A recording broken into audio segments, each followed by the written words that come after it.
After the recent news of Ubisoft cancelling 6 titles a few days ago, I decided to take a look back at Ubisoft's games since 2018, and I realized not a single game in the past 8 years have been quote-unquote great. Every single title since 2018 has ranged from mediocre to decent, except you obviously. Since 2018, Ubisoft has released 4 Assassin's Creed games, Watch Dogs Legion, Avatar, Star Wars Outlaws, Ghost Recon Breakpoint, and Far Cry 6. Now what's common between all these games, you might ask? Well, it's more than you think. To start off, every single game is the practical definition of a 7 out of 10 game, some even below that. Yes, I'm looking at you, Ghost Recon Breakpoint and Skull and Bones. Now to answer why all these games are basically mid, it comes down to one issue: formula. Ever since 2018, to be more specific, Assassin's Creed Odyssey, Ubisoft took that formula and applied it on all their games ever since. The biggest offender of this is turning every single game into an open world, and not any medium-sized or small-sized open world that's full of quality, but every single open world has to be a gigantic one. Now the idea the higher-ups at Ubisoft have is that an open world equates value. Value obviously justifies the $70 price tag. Now come on, as a gamer, don't we all love open worlds? I mean, I love Red Dead Redemption 2, Ghost of Tsushima, The Witcher 3, and many more open worlds. Now these worlds are absolutely amazing. They pull you in. They have specific reasons that make them memorable and different from the practical open worlds Ubisoft has been putting out. Now what's special about these open worlds that make them so great and so interesting? Well, it comes down to multiple things. First being random events and open world events. Now these are just random encounters that you would find in the worlds of these games. You'd be going from point A to point B and you would just stumble across a random story. What makes them so special is that they are not considered side content, but just gives this liveliness feeling to the world,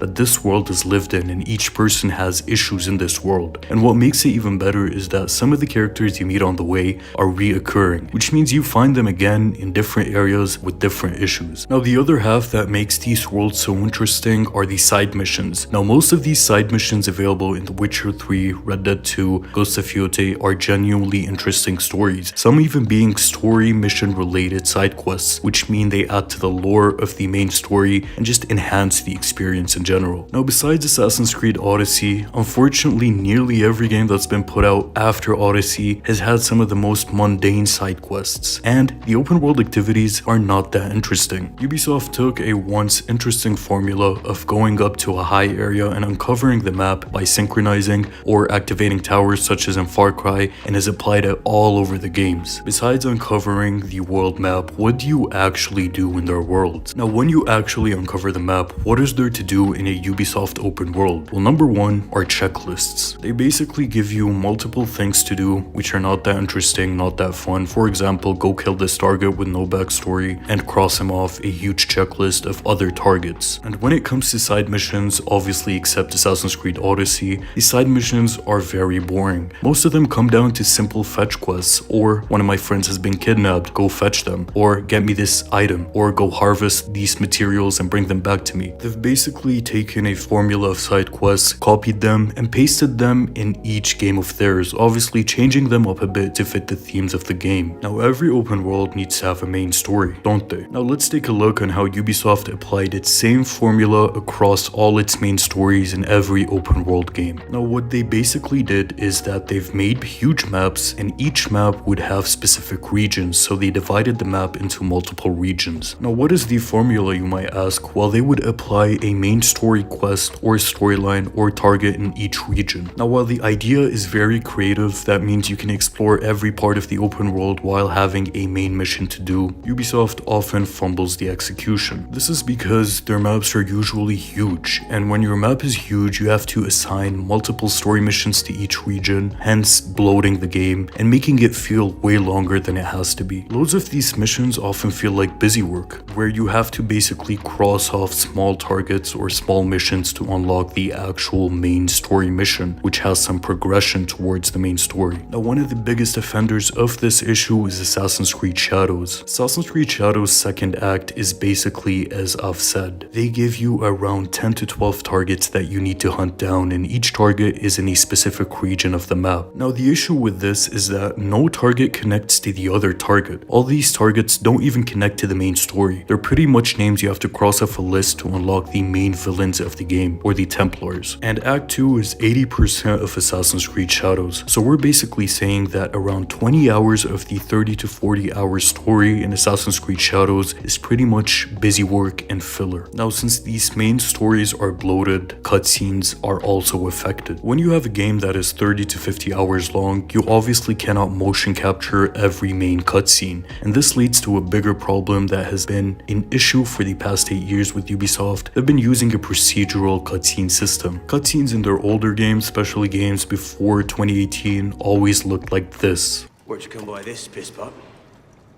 I'm in no mood for this. Give it back.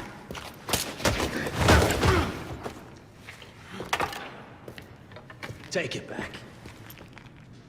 If you think you can. While their newer games always look like this. Where is your revered father? A province away. Now, what was so important I had to meet you here? You're a clever woman. Guess.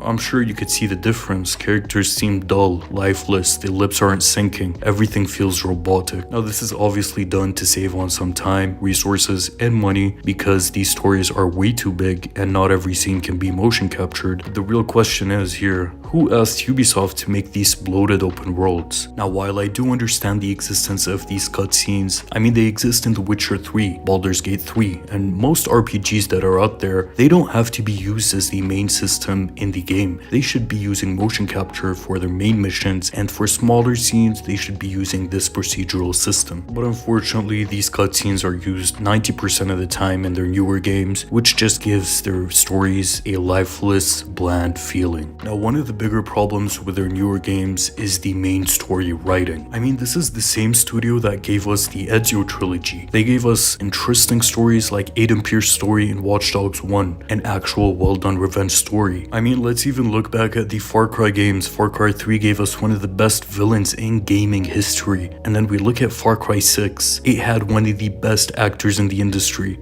Giancarlo Esposito, and they somehow managed to fumble the writing of the character, hence giving us a mediocre villain when they could have done something truly special. I mean this is the guy that played Gus Fring, one of the best villains in TV show history. The issue with the writing itself is how we barely get any screen time for the main villains of their games. Not only that, they usually have smaller or minor villains that you have to get through to unlock 1 or 2 cutscenes of this villain. The screen time of said villains are usually not more than 20 to 30 minutes, in stories that span anywhere from 20 to 50 hours depending on the game. Now the biggest issues with their writing as of recently is that their main characters barely have any development or changes in their arcs.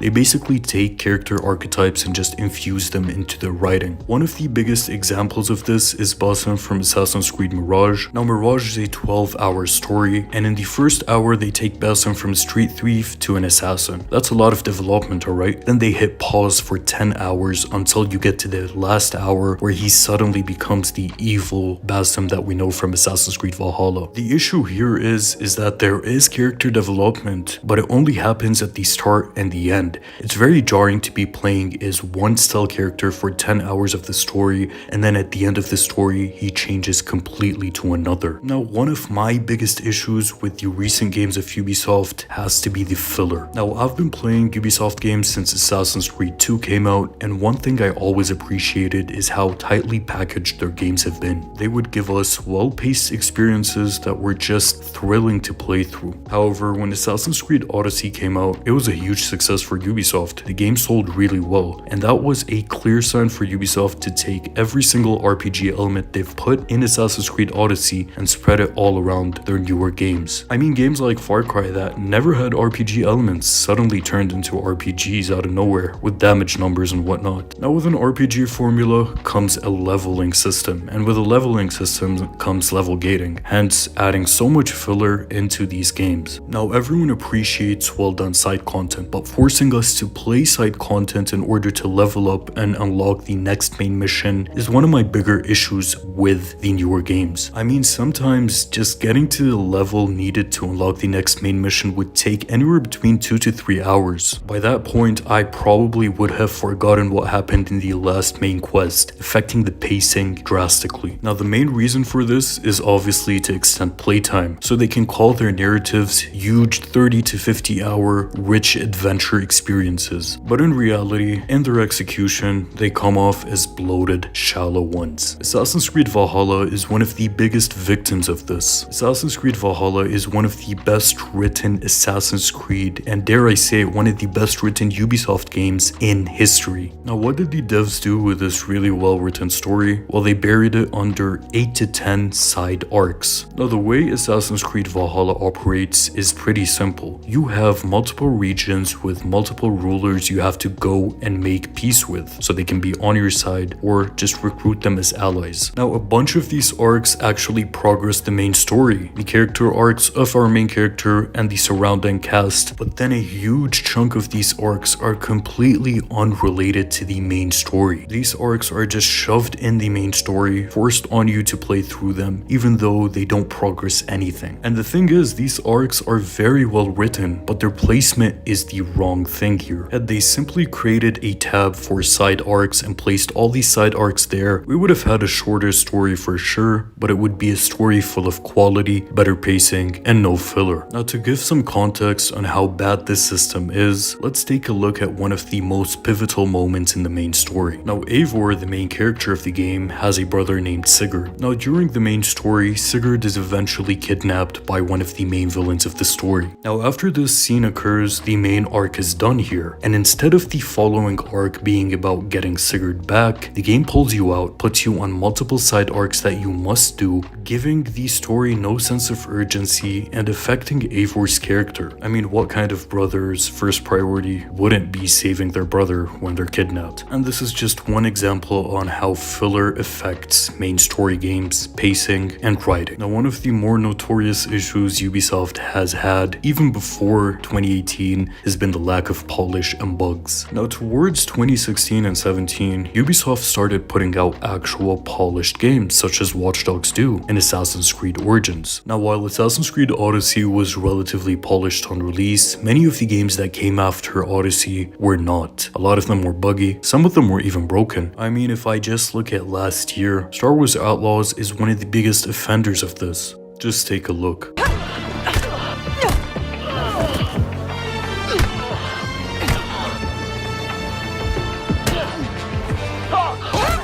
Get ready, Nix.